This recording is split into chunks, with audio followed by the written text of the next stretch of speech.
Baik, Assalamualaikum warahmatullahi wabarakatuh. Perkenalkan nama saya Muhammad Naufal Lutfi dengan NIM 240953011. Saya dari kelas A dan kelompok saya kelompok 13.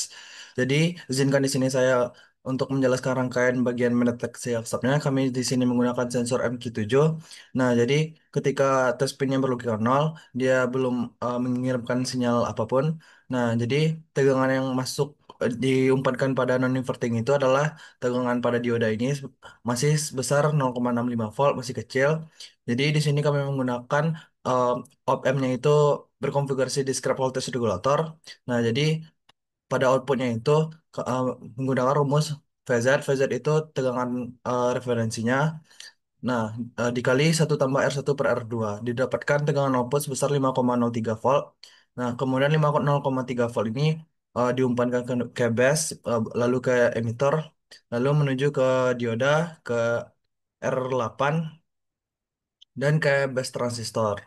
Nah, karena eh, di sini VBE-nya belum mencukupi tegangannya, maka transistornya belum aktif, maka tegangan pada relay ini pun eh, sebesar 0,85 volt, yang mana belum cukup untuk mengaktifkan relay 3 volt. Maka baterainya belum terhubung ke beban, maka motornya belum bisa bergerak.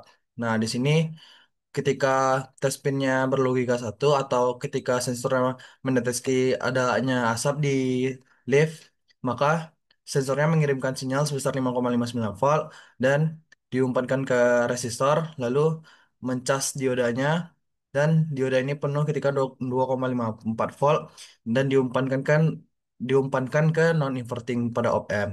Nah, untuk tegangan outputnya itu didapatkan sebesar 9,95 volt, diumpankan ke base, ke emitter, lalu ke dioda, ke resistor, dan ke base pada transistor. Kemudian ke emitter dan ke resistor dan ke ground.